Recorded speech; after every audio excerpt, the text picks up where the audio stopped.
Muy buenas noches, mis hermanos amados, que el Señor les bendiga, que hayan tenido un lindo día miércoles lleno de bendiciones y de fructificación y lleno de la presencia de Dios y de su gozo, que es nuestra fortaleza. Antes de iniciar nuestro estudio en la palabra de esta noche, vamos a orar.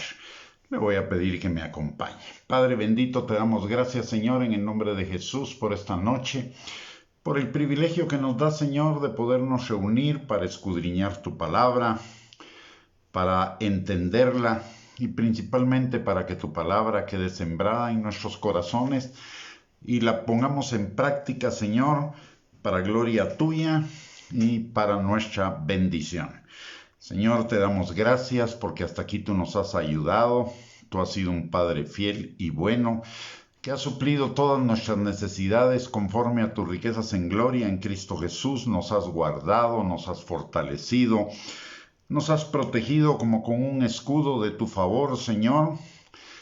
Nos has levantado nuestras cabezas, Padre, y también, Señor, has transformado nuestro carácter en el carácter de Cristo un poco más el día de hoy, conforme a lo que dice tu palabra, que el que comenzó la buena obra en nosotros la perfeccionará hasta el día de Jesucristo.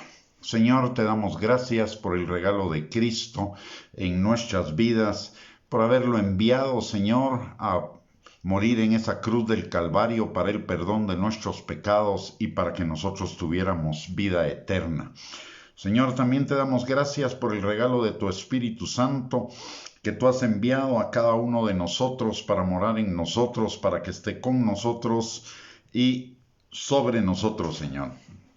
En esta noche, Padre, te pedimos que la unción de tu Espíritu que permanece sobre cada uno de nosotros rompa todo yugo de mentira, de argumento y de razonamiento falso que se esté oponiendo al conocimiento tuyo, Señor, y a esa vida abundante y próspera, Señor, en obediencia a tu palabra.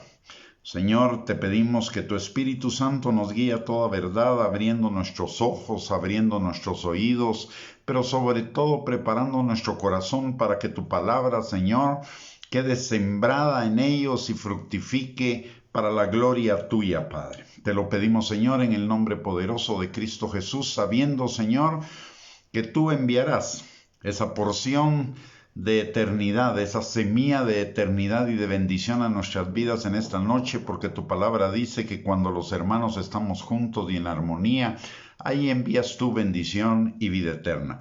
Por ello, desde ya, Señor, te damos a ti las gracias, pero también la gloria, la honra y la alabanza por lo que tú vas a sembrar en nuestros corazones y por lo que esa siembra va a producir de fruto y de transformación en cada uno de nosotros. Todo te lo pedimos y lo oramos, Señor, en el nombre poderoso de Cristo Jesús. Amén y amén. Muy buenas noches, bienvenidos a esta transmisión. Muchas gracias por el privilegio de sintonizarnos y el día de hoy vamos a continuar nuestro estudio de los tiempos de preparación a partir de lo que nos enseña la palabra de Dios en Apocalipsis capítulo 2 y 3, que son las 7 cartas a los 7 líderes de las 7 iglesias de Asia Menor, en el tiempo en que Juan estuvo en el exilio en la isla de Patmos y recibió la revelación de Apocalipsis de parte del Señor Jesucristo. Y hoy vamos a hablar de la iglesia de Pérgamo, recordando que estas 7 iglesias tienen varias formas de entendimiento. La primera es que eran 7 iglesias reales en el tiempo de Juan, cuando recibió la revelación. Por el otro lado, representan 7 épocas de la iglesia, en la cual una de ellas es la dominante desde el momento del establecimiento de la iglesia en el día de Pentecostés, después de la muerte de Cristo, hasta el día del arrebatamiento de la iglesia. Por el otro lado, representa también 7 tipos de iglesias que van a existir en todas las eras de la iglesia, aunque una de ellas sea la dominante. Y también representa 7 tipos de creyentes en todos los tiempos, para en cuanto al tipo de creyente predominante en cada una de esas épocas. Y para nosotros el día de hoy representa también la enseñanza acerca de las cosas que están correctas delante del Señor y las cosas que necesitamos ver transformadas en nuestras vidas para prepararnos para ser esa novia gloriosa, limpia, santa y sin mancha que el Señor está preparando para sí mismo y por la que vendrá en los próximos tiempos, de acuerdo a lo que también nos enseña el cronograma de Dios en Mateo 24, que vimos anteriormente. Estas siete cartas para nosotros hoy representan el tipo de creyentes que cada uno de nosotros necesitamos o podemos ser y el tipo de cuestiones que necesitamos transformar en nuestras vidas para ser parte de esa novia de Cristo. Por ello representa algo muy importante porque son las advertencias, son los reconocimientos y las advertencias de Cristo a la iglesia pre-arrebatamiento. Después del capítulo 3, la iglesia, en el libro de Apocalipsis, la iglesia es arrebatada y ve todos los juicios de la tribulación y de la gran tribulación desde el cielo hasta el capítulo 19, cuando son las bodas del Cordero antes de la venida de Cristo a derrotar a las fuerzas del anticristo. Así que ayer examinamos el tipo de creyente que nos muestra la carta a la iglesia de Éfeso, que es la primera carta del capítulo 2. Hoy vamos a ver la tercera carta, que es la carta a la iglesia de Pérgamo, que está en Apocalipsis capítulo 2, versículos del 12 al 17. Y la palabra de Dios dice así, comenzando en el versículo 12. Y escribe al ángel de la iglesia de Pérgamo, el que tiene la espada aguda de 2 filos dice esto: yo conozco tus obras y dónde moras, donde está el trono de Satanás, pero retienes mi nombre y no has negado mi fe, ni aun en los días en que Antipas, mi testigo fiel, fue muerto entre vosotros, donde mora Satanás. Pero tengo unas pocas cosas contra ti, que tienes ahí a los que retienen la doctrina de Balaam, que enseñaba a Balac a poner tropiezo ante los hijos de Israel, a comer de cosas sacrificadas a los ídolos y a cometer fornicación. Y también tienes a los que retienen la doctrina de los nicolaitas, la que yo aborrezco. Por tanto, arrepiéntete, pues si no, vendré a ti pronto y pelearé contra ellos con la espada de mi boca. El que tiene oído, oiga lo que el Espíritu dice a las iglesias. Al que venciere, daré a comer del maná escondido, y le daré una piedrecita blanca, y en la piedrecita escrito un nombre nuevo, el cual ninguno conoce sino aquel que lo recibe. En todas las cartas a las 7 iglesias, el Señor dice lo siguiente: el que tiene oído, oiga lo que el Espíritu dice a las iglesias. ¿Esto qué quiere decir? Que si bien las cartas son dirigidas a las iglesias, cada uno de nosotros necesita examinarse a la luz de lo que dice esas cartas para saber dónde está parado en cuanto a la fe y en cuanto a el Señor Jesucristo. Por ello es que estamos analizando cada una de estas cartas desde la perspectiva personal. Veamos entonces lo que esta carta nos puede enseñar. Nos puede enseñar muchísimas cosas, quizá no vamos a verla toda ampliamente porque nos llevaría mucho tiempo, pero vamos a tratar de abarcar los temas más importantes de los que habla esta carta. En primer lugar, les dice: yo conozco tus obras y dónde moras. El Señor conoce la tentación que asedia a las iglesias y a los creyentes, y Él no va a dejar que seamos tentados más allá de lo que podamos resistir. Y juntamente con la tentación, la prueba o los problemas que nos puedan venir, el Señor nos va a dar la salida, como dice 1 Corintios capítulo 10, versículo 3. Esto, yo conozco dónde moras, yo conozco tus obras y dónde moras, implica que el Señor está siempre atento a cada uno de nosotros y sabe a lo que estamos expuestos y que no nos va a dejar solos ni expuestos a esas situaciones negativas. Él estará con nosotros siempre como un Padre amoroso que cercano, apoyándonos, fortaleciéndonos, animándonos en todo tiempo. Y ello implica también cuando estamos enfrentando retos complicados. Y el mundo de hoy para cada uno de nosotros, como lo vamos a ver un poquito más adelante, está lleno de retos, de pruebas, de tentaciones que están tratando de minar nuestra fe y que no solo vienen del mundo exterior, sino que vienen también de adentro de la misma iglesia y de adentro de nuestro propio corazón. Esta expresión también nos enseña que el conocimiento que Dios tiene de cada uno de nosotros no es un conocimiento superficial, es un conocimiento íntimo, un conocimiento profundo.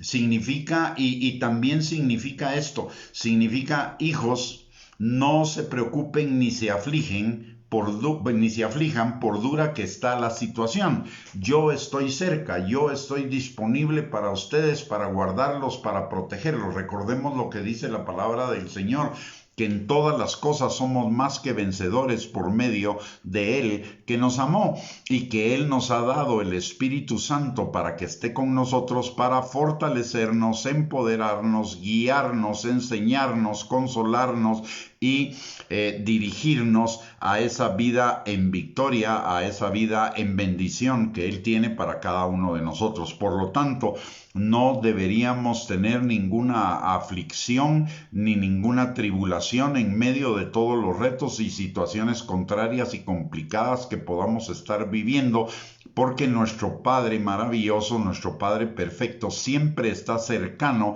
y nunca quita la vista de cada uno de nosotros. De hecho, dice en la palabra que Él nos tiene esculpidos en la palma de sus manos. O sea, Él nos tiene, eso significa que Él siempre nos tiene presentes. Y en el Salmo 121, la palabra de Dios también nos enseña de dónde vendrá mi socorro. Mi socorro viene de Jehová, que hizo los cielos y la tierra. No dará tu pie al resbaladero, no se dormirá ni se adormecerá el que te guarda. Y cosas por el estilo que nos garantizan la cercanía, la inmediatez del Señor con respecto a cada uno de nosotros, para auxiliarnos, ayudarnos, levantarnos, fortalecernos, asegurarnos, protegernos en cualquier situación contraria. Lo que necesitamos en las situaciones contrarias es fortalecernos en el Señor y en el poder de su fuerza, sabiendo que Él está cercano a nosotros y está operando a favor de nosotros. Y ello, aunque moremos donde está el trono de Satanás, como le dice a la iglesia de Pérgamo.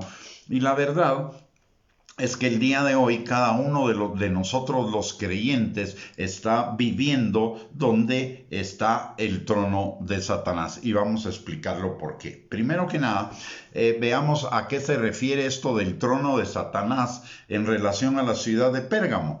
La ciudad de Pérgamo era la residencia del procurador romano, o sea, del poder civil y el centro administrativo de la provincia romana de Asia Menor. Y su nombre significaba o significa fortaleza elevada. Era famosa sobre todo por el templo de Esculapio, cuyo símbolo era una serpiente y cuyo título era Esculapio Salvador, o sea, un falso Mesías, un ídolo, por un lado. Por el otro lado, también ahí existía un altar gigantesco a Zeus, otro ídolo. Y aparte de ello, ahí también existió el primero y por muchos años el único templo dedicado al culto imperial, dedicado a la diosa Roma, que fue erigido para honrar a César Augusto y al emperador y a Roma, lo que la convertía también en la sede de la religión oficial y el centro de adoración del emperador como Dios, de un hombre como Dios. O sea, un equivalente en ese tiempo al anticristo. Por todo lo anterior, a esa ciudad la hacía un centro satánico que asociaba el poder real concedido por Dios a través del estado civil con el culto religioso que practicaba la adoración blasfema a un hombre. Y el día de hoy, podemos ver eso si tenemos los ojos despiertos para ver con respecto a lo que dice la palabra, lo que está sucediendo en el mundo de hoy, que debería obedecer a lo que dice Primera de Crónicas, en el primer libro de Crónicas, en el capítulo 12, versículo 32, de ser entendidos en los tiempos para saber lo que necesitamos hacer. Hoy el poder civil, el poder gubernamental se está entronizando y convirtiendo prácticamente en un Dios para mucha gente, un Dios que suple sus necesidades, les da educación, les da salud, les da de todo, y no lo hace para glorificar a Dios o en obediencia a Dios, sino para glorificarse a sí mismo como institución, de tal manera que los gobiernos terminen siendo el Dios de las personas, por un lado. Por el otro lado, también vemos que el día de hoy se está entronizando como una ideología de gobierno a nivel del mundo, provocada por la crisis esta del COVID-19, el nuevo orden mundial o el gobierno globalista o la ideología globalista, que es una ideología que pone al ser humano como el centro de todo, pero no al ser humano real, verdadero, sino al ser bajo la mentira de ocuparse del ser humano, de lo mejor para el ser humano. Lo que busca es entronizar una ideología y a quienes dirigen esa ideología como forma de acercarnos a un gobierno mundial tipo Babel, o que en realidad nos va a ir acercando cada día más al gobierno del anticristo, a esa bestia de los 10 cuernos, del cual sale uno más pequeño que destrona a 3 y se establece él como sustituto de esos 3. Esa bestia de los 10 cuernos es realmente un sistema ideológico que sustenta las formas de gobierno de estos gobernantes, y eso es el humanismo secular ateo que entroniza al hombre y hace a un lado a Dios. Posiblemente todas estas, por esas características es que aquí habla de que la ciudad de Pérgamo era el trono de Satanás. Pero el trono de Satanás significaba el misterio de la iniquidad en acción, que la palabra de Dios nos dice que también ya está en acción, pero que todavía no entra en su plenitud hasta que no sea quitado de en medio lo que lo detiene. ¿Y qué es lo que lo detiene? El cuerpo de Cristo, que es la sal y la luz de la tierra. Cuando la iglesia sea quitada en el arrebatamiento, entonces se va a manifestar plenamente el misterio de la iniquidad, que va a terminar con el establecimiento del anticristo como un gobernante de tipo mundial, que va a tener su sede fundamentalmente en Asia Menor, que es justamente en el lugar en donde se encontraban estas 7 iglesias a las cuales se dirige el Señor Jesús en el libro de Apocalipsis capítulo 2 y versículo 3. Otra característica que nos habla la palabra de Dios de la iglesia de Pérgamo es que, a pesar de las dificultades, de la persecución, de las trabas, de los obstáculos para mantener la fe, estos creyentes retenían su nombre y no negaban la fe. ¿Qué nos está indicando esto? Que el Señor conoce y reconoce nuestra lealtad para con Él. Ni la fidelidad ni la infidelidad va a pasar desapercibida para el Señor y tendrá su cosecha. Recordemos que la palabra de Dios nos dice en Gálatas capítulo 6, versículos del 7 al 8, que Dios no puede ser burlado, porque todo lo que el hombre sembrare, eso también cosechará. Si bien el Señor perdona nuestra infidelidad, eso no significa que nuestra infidelidad quede sin cosecha. Va a tener cosecha, y parte de esa cosecha es una vida en infelicidad, en falta de bienestar, en problemas, en pruebas, en tribulaciones de que nos van a ahogar. Entonces lo primero que nos está diciendo el Señor es que no importa que en este tiempo el misterio de la iniquidad con todas sus mentiras, con todos sus engaños, etcétera, etcétera, esté en operación, nosotros necesitamos y podemos retener su nombre y no negar la fe. ¿Por qué? Porque Él nos conoce y Él está cerca de nosotros para ayudarnos por su Espíritu Santo, empoderándonos, guiándonos, fortaleciéndonos, consolándonos, etcétera, etcétera. Así que no necesitamos ceder ante esas pruebas, tribulaciones y tentaciones. Pero ahora veamos lo que dice el versículo número 14 y 15 de Apocalipsis 2 en relación a la iglesia de Pérgamo. Dice: pero tengo algo contra ti, que tienes ahí a los que retienen la doctrina de Balaam, que enseña a Balac a poner tropiezo ante los hijos de Israel, a comer de cosas sacrificadas a los ídolos y a cometer fornicación. Y también tienes ahí a los que retienen la doctrina de los nicolaitas, la que yo aborrezco. ¿Qué significa la doctrina de Balaam? Si nosotros nos recordamos, Balaam fue un profeta era un profeta genuino que se vendió a Balac para ponerle trampa a los israelitas cuando iban a tomar la tierra prometida, para que no les causara, para desviarlos de su propósito y no le causaran daño, de tal manera que Balac representa las maquinaciones del diablo en contra de la iglesia y Balaam representa un profeta que tenía dones femeninos, pero que él se pervirtió, es decir, se convirtió en un falso profeta, dándole la estrategia a Balac, o trabajando una estrategia a favor de Balac, del diablo, para ponerle tropiezo a los hijos de Israel, y eso significaría a nosotros los creyentes. Por lo tanto, la doctrina de Balaam representa cualquier enseñanza falsa, por supuesto,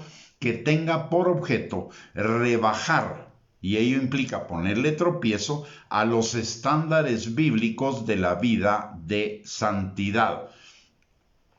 ¿Sí? Recordemos que dice que le puso tropiezo ante los hijos de Israel para comer de cosas sacrificadas a los ídolos y a cometer fornicación. Es decir, esa enseñanza lo llevó al pecado, a rebajar las normas de la vida de santidad delante del Señor.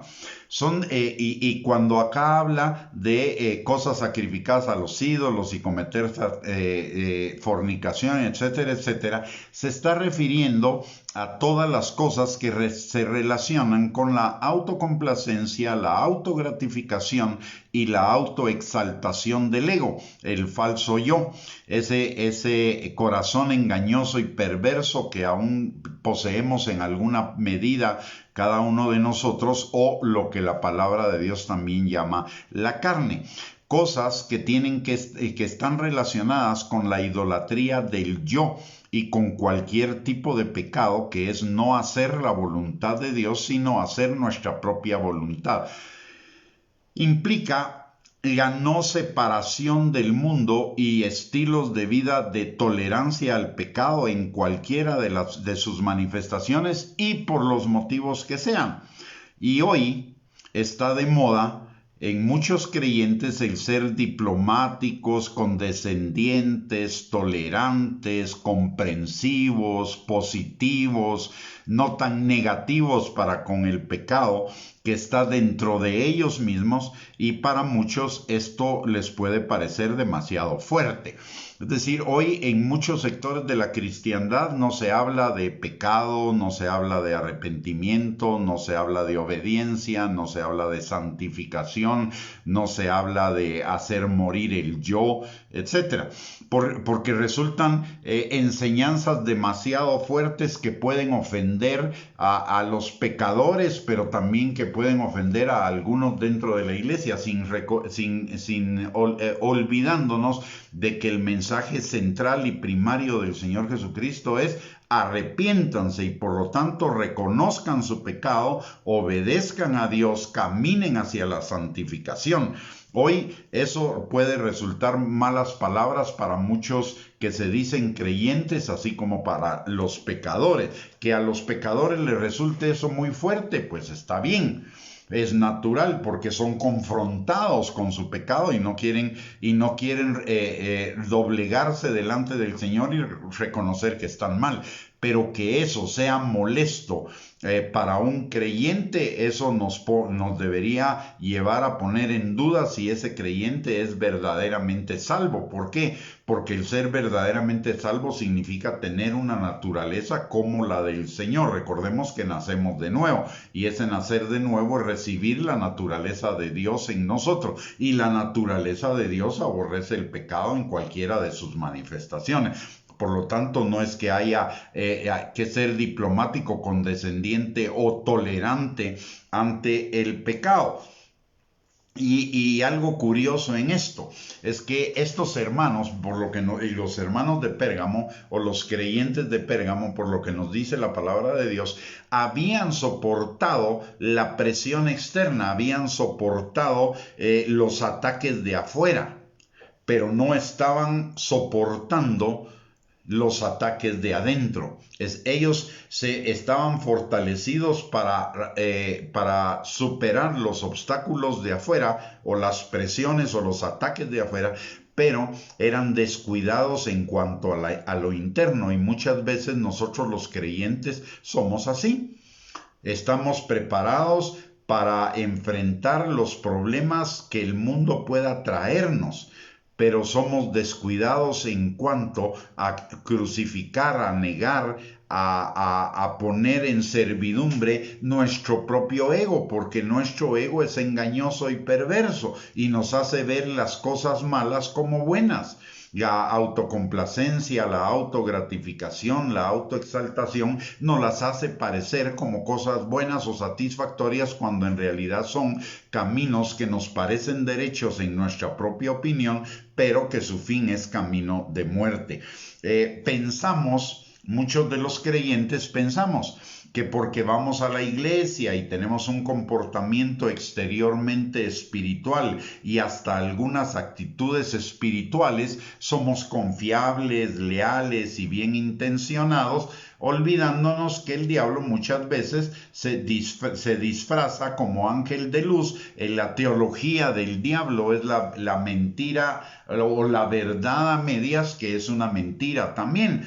Y el diablo usa, aprovechando ese descuido en cuanto a negar nuestro yo, a estar despiertos, a negar nuestro yo, entonces disfraza sus tentaciones con piel de oveja, o sea, esa autogratificación, autocomplacencia o autoexaltación para hacernos daño desde adentro.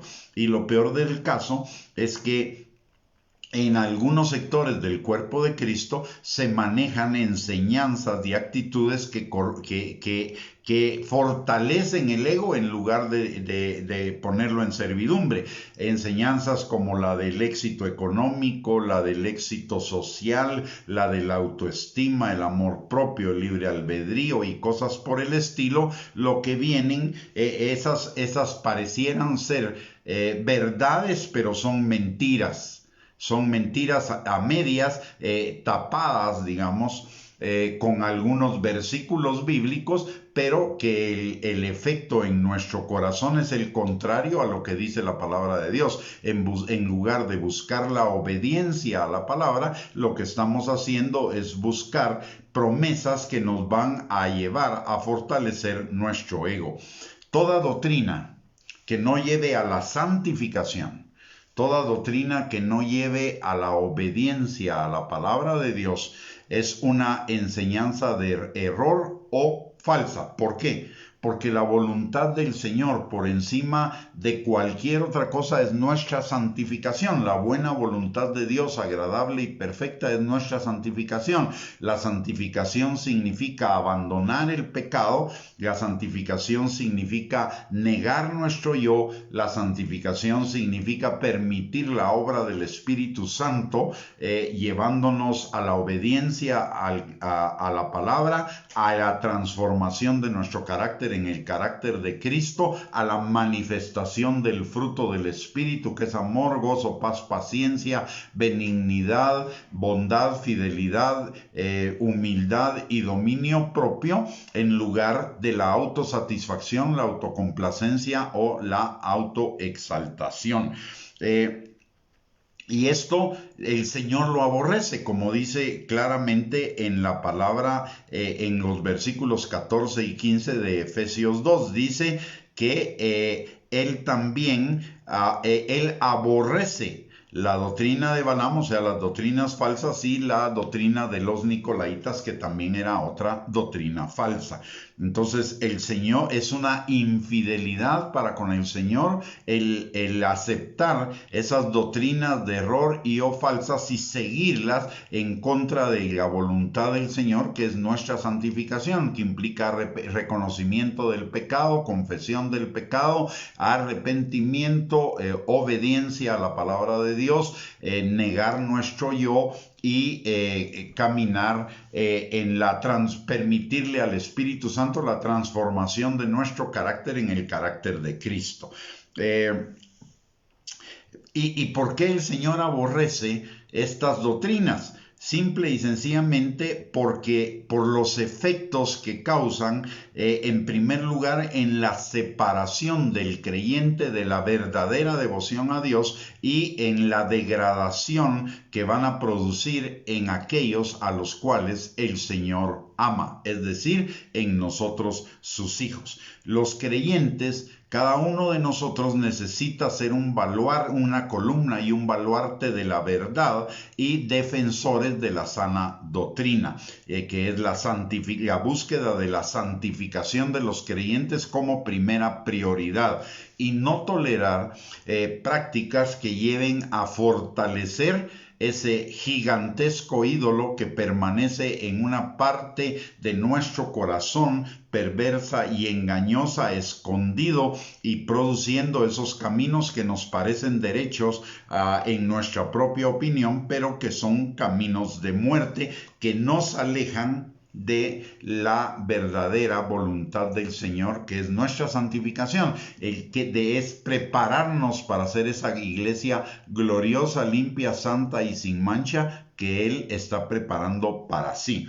Aún cuando, y notemos algo, en esta iglesia de Pérgamo habían creyentes que no participaban de esas doctrinas, pero sin embargo eran tolerantes a ellas, eran cómplices de por su silencio, eran cómplices de la minoría que practicaba esas doctrinas, y eran cómplices ya fuera por omisión, ya fuera por tolerancia, ya fuera por respeto a la intimidad, etcétera, o por lo que fuera. Y eso es un falso entendimiento de la misericordia y de la gracia de Dios. ¿Por qué razón?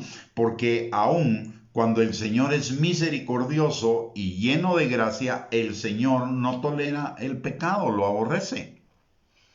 Nosotros no podemos ser más misericordiosos y más llenos de gracia que Dios, que el Padre. Si Él aborrece el pecado, si Él aborrece esas doctrinas de error, nosotros, cada uno de nosotros también las debería aborrecer, porque son prácticas pecaminosas que van a degradar la imagen de Dios en cada creyente, y además no solo la van a degradar, sino que le van a causar infinidad de problemas, que le van a robar esa vida abundante, esa vida preciosa en bienestar que el Señor pagó para cada uno de nosotros en la cruz del Calvario, que es la vida eterna para el día de hoy. La misericordia y la gracia no nos deben llevar a ser tolerantes, más bien nos deben hacer personas que por amor, no por otra cosa más que por amor, confrontan y reprenden el pecado por sus efectos nocivos de corto, mediano y largo plazo en aquellos que los practican. Y esos efectos abarcan el ser total de la persona, tanto en lo espiritual como en lo emocional y en lo natural, como nos lo enseña el Salmo 32, Salmo 32, versículos 3 y 4. Dice el salmista: mientras persistí en mi pecado, mientras seguí esas enseñanzas falsas o esas enseñanzas de error, mientras persistí en mi pecado, tu mano se agravó sobre mí.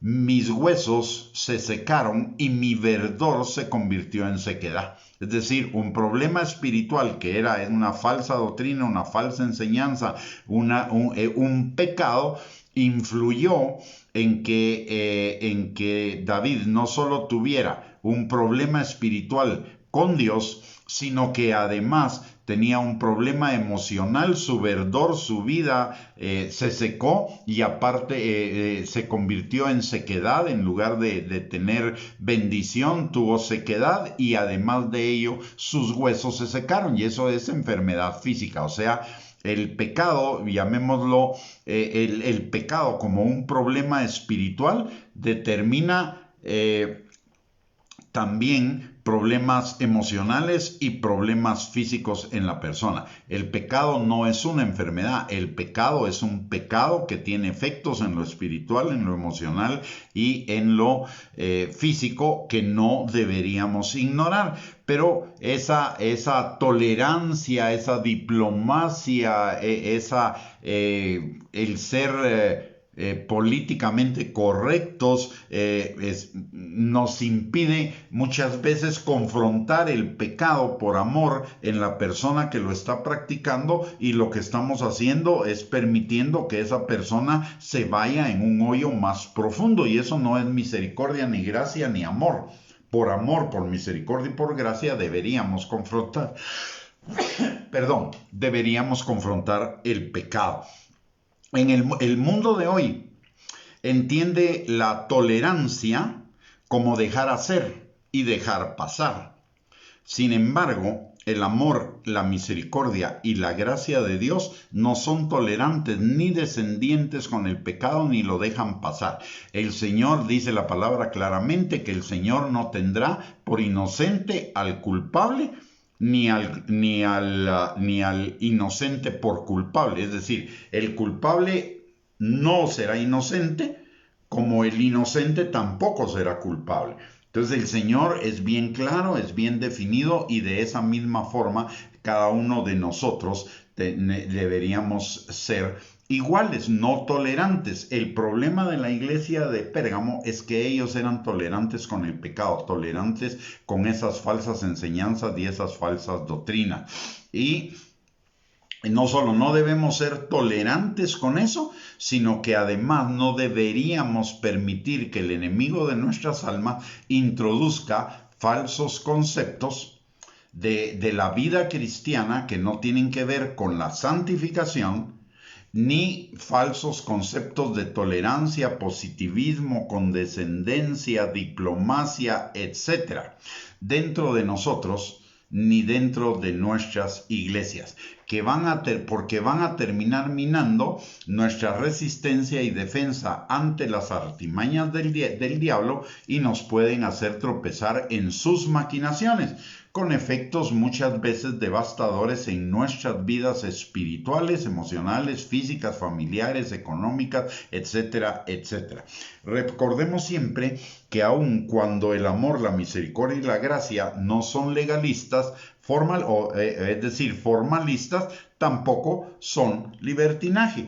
Y acá quiero mencionarles lo que la palabra de Dios, o recordar lo que la palabra de Dios nos dice en 1 Corintios capítulo 13, versículos del 4 al 7, en cuanto al amor. Si bien dice que el amor es sufrido, es benigno, no tiene envidia, no es jactancioso, no se envanece, el amor también no hace nada indebido, no busca lo suyo, no se irrita, no guarda rencor, no se goza de la injusticia, mas se goza de la verdad. Cuando dice no hace nada indebido, es decir, por ejemplo, no toma por válido o como válido lo que Dios no acepta como válido. El Señor no acepta como válidas falsas enseñanzas ni falsas doctrinas. No acepta como válido o no puede aceptar como válido enseñanzas o doctrinas que llevan a fortalecer el yo, como la búsqueda del éxito económico, el éxito social, la autoestima, el amor propio, el libre albedrío, etcétera, cuando son cosas que la palabra de Dios las reprende. Entonces, no podemos, si verdaderamente amamos al Señor, no podemos permitir esas enseñanzas falsas e indebidas que van contrarias a la palabra de Dios, porque el amor no busca lo suyo, mientras que esas enseñanzas sí buscan lo nuestro. O sea, por eso fortalecen el yo. Entonces, por amor no lo deberíamos permitir. Por el otro lado, también la palabra en el versículo 6 dice que el amor no se goza de la injusticia, por lo tanto no se goza de nada que huela a pecado, ni hace silencio. Más bien nos debería entristecer, y el entristecimiento debería llevarnos a redarguir, a confrontar el pecado por amor. No agarrar la Biblia como machete, pero sí, y descabezar a medio mundo y mandarlo al infierno, pero sí hacerle ver a la persona que está pecando lo que hay detrás de su pecado y las consecuencias que puede traer ese pecado. La palabra de Dios nos llama a restaurar con espíritu de mansedumbre, y eso implica también con amor, porque la mansedumbre es un fruto del amor, a restaurar con amor a aquellos que han pecado. No a descabezarlos, decapitarlos, acabarlos, destruirlos, rechazarlos, sino confrontarlos con amor para llevarlos al arrepentimiento. Entonces, no podemos tolerar, no podemos ser displicentes, no podemos ser condescendientes ni con las enseñanzas de error y o falsas que se oponen a la verdadera voluntad de Dios, que es nuestra santificación, ni podemos tolerar ser condescendientes o diplomáticos con aquellas personas que practican esas enseñanzas de error o esas enseñanzas falsas. Finalmente, la palabra de Dios nos dice que el amor se goza de la verdad. ¿Y qué es el gozarnos de la verdad? La verdad es la palabra de Dios. Por lo tanto, es gozarnos en que la palabra de Dios sea cumplida, sea manifestada, sea obedecida por amor. Entonces, por ello es que no debemos ser condescendientes, sino que por amor, por gracia y por misericordia debemos enfrentar el pecado. El pecado de la iglesia de Pérgamo es que convivía y aceptaba el error doctrinal. Los verdaderos creyentes retenían el nombre del Señor y su fe, pero en la parte interna. Pero hacia afuera ellos eran tolerantes con el pecado de los demás, eran tolerantes con esas falsas enseñanzas y esas falsas doctrinas. Eso nos llama a nosotros a resistir esas falsas enseñanzas y esas falsas doctrinas en nosotros en primer lugar. Nosotros necesitamos revisar si verdaderamente estamos enfocados en la santificación, en la obediencia a la palabra, en negar nuestro yo, en que el carácter de Cristo sea formado. Y eso lo va a determinar nuestra oración. ¿Qué estamos orando? ¿Qué estamos orando realmente? Señor, bendíceme, o Señor, santifícame. Es una buena pregunta, ¿no? ¿Cuál es el fondo de nuestra oración? Por lo que oramos, recordemos que la oración sale de nuestro corazón. De la abundancia del corazón habla la boca. ¿Cuál es el motivo principal de nuestra oración? El motivo fundamental de nuestra oración. También necesitaríamos ser sinceros con nosotros mismos y delante del Señor. ¿Cuál es el verdadero motivo por el cual estamos siguiendo al Señor? Porque lo podemos seguir por un motivo falso. Saúl, por ejemplo. Saúl daba la apariencia de que seguía al Señor porque él quería seguir reteniendo el poder de rey que Dios ya le había quitado. Entonces él manifestaba una falsa espiritualidad, pero a Dios nunca lo engañó. Porque el Señor conoce los motivos de nuestro corazón y la palabra de Dios escudriña los motivos de nuestro corazón. Por eso muchas veces no nos gusta la palabra, porque la palabra nos confronta. Pero deberíamos dejar que la palabra nos confronte, porque la palabra que nos confronta es la palabra que el Señor nos está dando para transformar nuestro carácter y para alcanzar un mayor nivel de bendición y de eternidad. Entonces, la palabra que nos confronta es la palabra que nos bendice. Las promesas son derivadas de la obediencia.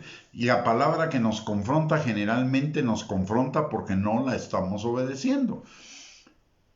Pedimos por el cumplimiento de las promesas, pero no obedecemos la palabra, cuando el cumplimiento de las promesas está relacionado con la obediencia. Por lo tanto, a eso es a lo que le deberíamos poner muchísima atención cuando estamos leyendo, meditando, escudriñando la palabra, aquella palabra que nos confronta. Y esa palabra nos va a librar de cualquier error doctrinal, de cualquier diplomacia, de cualquier tolerancia a lo que Dios no tolera. Hay algunas preguntas que nosotros necesitamos hacernos en relación con esta enseñanza de la iglesia de Pérgamo y preguntas que tienen que ver con cada uno de nosotros y que deberíamos contestar individualmente. La primera es: ¿realmente somos creyentes valientes y decididos para combatir el error doctrinal? ¿O más bien convivimos, toleramos, ejercemos la diplomacia, hacemos silencio con respecto al error, la mentira y lo falso? Segundo, vamos a la palabra de Dios para confrontar lo que nos están enseñando con lo que dice, para comparar lo que nos están enseñando con lo que dice la palabra de Dios, para ver si la palabra de Dios apoya realmente esa enseñanza. Recordemos lo que Pablo dice de los de Berea, y mire que lo está diciendo Pablo, el teólogo más relevante, digámoslo así, de todo el Nuevo Testamento. Pablo dice de los de Berea que ellos eran más nobles que los demás creyentes porque después de que escuchaban a Pablo, ellos en sus casas iban a la Escritura para revisar si lo que Pablo les había enseñado con respecto a la palabra era verdad en la palabra. Una persona que enseña la palabra de Dios y que la enseña con verdad, no le debería preocupar en lo más mínimo que los creyentes que lo escuchan vayan a la Escritura para ver si lo que les está enseñando es verdadero. Yo me recuerdo de un caso de una persona que me testificó acerca de su pastor. Esta persona tomaba notas de todas las prédicas y de todo lo que su pastor decía para estudiarlo posteriormente. Sin embargo, un día se le acerca el pastor y le dice: ¿para qué tomas notas? Poneme atención a mí. Eso es delicado, ¿no? Porque el pastor estaba prácticamente diciéndole al otro: vos cree lo que yo te digo y punto, nada más, no tenés por qué tomar notas y después irlas a revisar. Cuando lo que la palabra de Dios nos dice que es todo lo contrario. La palabra de Dios nos dice que juzguemos la profecía, que juzguemos el mensaje. No juzguemos al mensajero, pero sí juzguemos el mensaje. ¿Y en base a qué lo vamos a juzgar? En base a la palabra de Dios. Por eso nosotros necesitamos realmente ser diligentes en eso. Hoy, debido a la televisión, a la radio, etcétera, etcétera, pareciera que el mundo está robotizado, incluidos muchos creyentes, están robotizados para recibir como verdadero lo que la televisión, el radio o cualquier otra persona que tenga alguna connotación de importancia, esto es como influencers o algo así, tragárselo sin evaluar si realmente es verdadero o no. Esa actitud no la apoya la palabra de Dios. La palabra de Dios dice que juzguemos todo, que retengamos lo bueno y desechemos lo malo. ¿Lo estamos haciendo? Es una pregunta. Otra pregunta que nos deberíamos hacer. ¿Estamos realmente preparados para presentar una defensa efectiva de nuestra fe a todos aquellos que nos demanden razón de la esperanza que hay en nosotros? No quiere decir discutir, pero sí tener, mire, la fe no es ciega, no es cierto. Hay muchos que dicen que la fe es ciega. No, nuestra fe es una fe informada. ¿Informada en qué? Informada en la palabra de Dios, número uno. Número dos, informada en nuestra experiencia acerca de la palabra de Dios, que comprueba la veracidad de la palabra, porque la palabra hace en nosotros lo que la palabra dice que va a hacer en nosotros. Entonces no es una fe ciega, es una fe informada, y por ello necesitamos estar preparados para presentar una defensa de nuestra fe, basada en la verdad de la palabra de Dios y en nuestra experiencia. Yo por eso muchas veces insisto en que nosotros, digamos, yo lo trato de hacer en la mayor medida de lo posible, es que nosotros no debemos predicar de aquello que no vivimos, sino predicar lo que vivimos, porque esa es la mayor prueba de la veracidad de la Escritura. Nuestra experiencia con la palabra de Dios. Yo le puedo hablar de pecado y le puedo hablar del ego, porque yo he sido confrontado y transformado por la palabra de Dios en relación con el ego. Si algo conozco es a ese infeliz, que es el que me pone tropiezos todo el tiempo, trata de ponerme tropiezos todo el tiempo. Cuando le estoy hablando del ego es porque el ego es mi mayor enemigo. Mi mayor enemigo no es el diablo, es el ego, porque el ego es la puerta de entrada al diablo para tentarme, para esto, para ponerme tropiezos. Entonces, no deberíamos predicar lo que no hemos vivido. Por eso la palabra de Dios dice que que estemos listos y preparados para presentar una defensa de nuestra fe a todos aquellos que demanden razón de la esperanza que tenemos.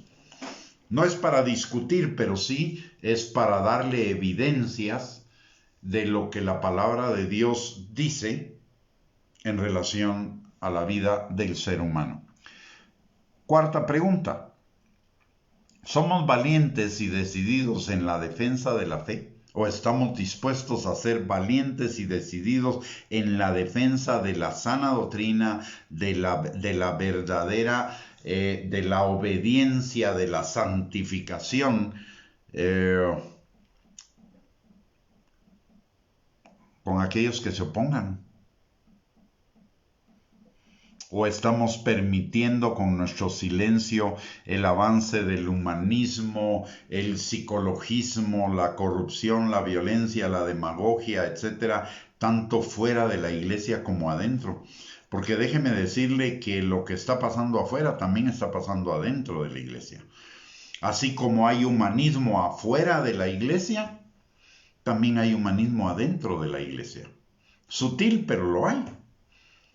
Así como la psicología se está convirtiendo en la religión, o la psicoterapia se está convirtiendo en la religión sanadora de los problemas de la persona en el mundo, también adentro de la iglesia existe la psicología cristiana, como que si la palabra de Dios no fuera suficiente para resolver el pecado y los problemas, las luchas y las batallas de la gente.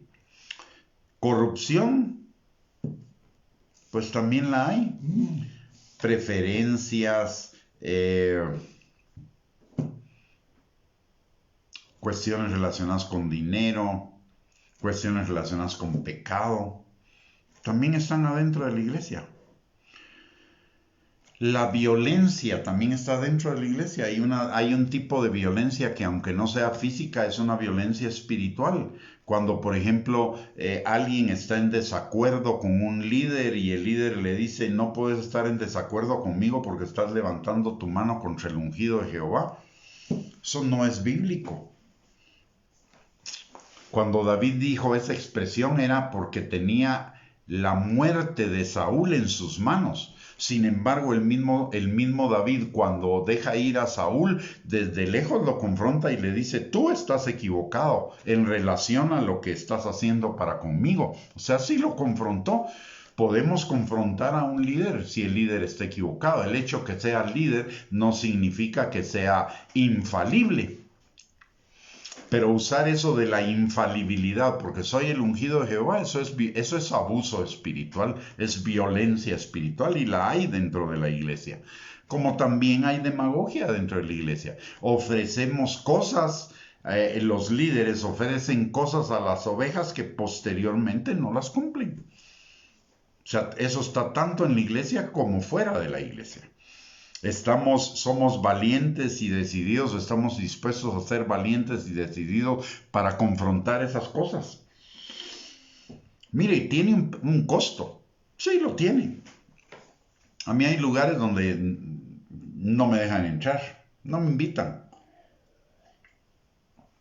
¿Pero me preocupa? No, tampoco. ¿Por qué? Porque si yo sirviera al hombre, no serviría a Dios.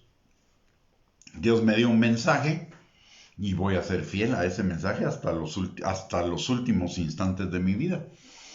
El Señor no me llamó a motivar, no me llamó a complacer a las personas, me llamó a vestir a la novia. Y vestir a la novia significa hablar claramente acerca del pecado, el arrepentimiento, la santificación y todo, a pesar de mis fallas, porque yo tampoco he sido un ejemplo de impecabilidad o de santidad, ¿no? He vivido mis momentos de hijo pródigo, he vivido mis momentos de ¿cómo se llama? De ser engañado por mi propio yo, etc. Pero eso no significa que por ello vaya a negar la palabra de Dios. Para ajustarla a mis fallas, para justificar mis fallas. No, mis fallas no son justificables, mis pecados no son justificables. Mi pecado es pecado y lo tengo que confrontar y lo tengo que reconocer, arrepentirme y volverme a la verdad del Señor. Porque al final de cuentas, ¿qué es esta vida? Esta vida pasa como el viento, rapidísimo. Pero nuestra mirada debe estar en la vida eterna, porque esa es eterna. Que necesitamos hacernos. Nos hemos permitido pasivamente que Dios y su palabra sean sacados de la educación, el gobierno, la elaboración de leyes, la impartición de la justicia. Y la verdad es que sí hemos sido pasivos con eso. No hemos defendido nuestra fe, nuestras creencias, y hemos permitido que los legisladores pasen por encima de nuestra fe. De hecho, en este momento, mire cómo está el mundo. En este momento hay una censura a todo lo que no sea la versión oficial acerca de COVID, vacunas, ideología de género, están en contra de Provida, etcétera, etcétera, etcétera. ¿Y nosotros qué estamos haciendo? Estamos confrontando ese tipo de cosas. Estamos oponiéndonos, aunque sea en lo personal, familiar y en nuestro círculo de amistades, a ese tipo de cosas, o las estamos permitiendo. Estamos siendo firmes en la defensa de nuestra fe frente a otras religiones y sistemas de pensamiento y contra los errores doctrinales que de acuerdo con la Biblia tienen las mismas. O simplemente lo toleramos y ya.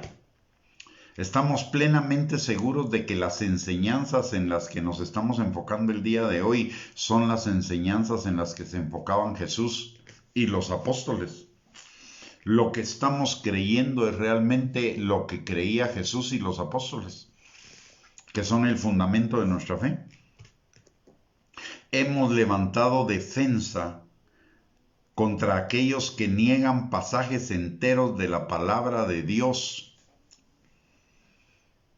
y que cometen acciones contrarias a la palabra de Dios, tolerando el pecado entre sus miembros y entre sus líderes. O simplemente cerramos los ojos condescendientemente. El error de la iglesia de Pérgamo, o el pecado por el cual es confrontado la iglesia de Pérgamo por el Señor, es porque convivían y aceptaban los errores doctrinales y el pecado de algunos de los que se decían creyentes. Algo que nosotros debemos comenzar primero con nosotros mismos. No busquemos la paja en el ojo ajeno sin buscar la viga en el nuestro. ¿Estamos siendo tolerantes con nuestro pecado? ¿Estamos siguiendo o aceptando doctrinas que no son totalmente bíblicas porque nos sirven de justificación a nuestro pecado? ¿Estamos buscando realmente la santificación delante del Señor?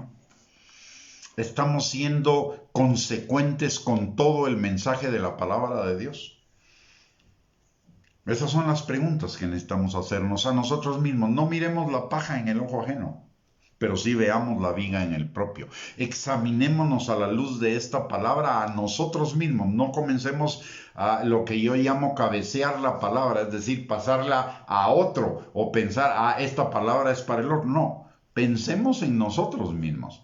¿Estamos siendo realmente consecuentes con nuestra fe, con la palabra de Dios? ¿Estamos siendo consecuentes con el amor, la gracia y la misericordia que Dios ha impartido para con nosotros en cuanto a la defensa de nuestra fe, a una defensa decidida y valiente de nuestra fe?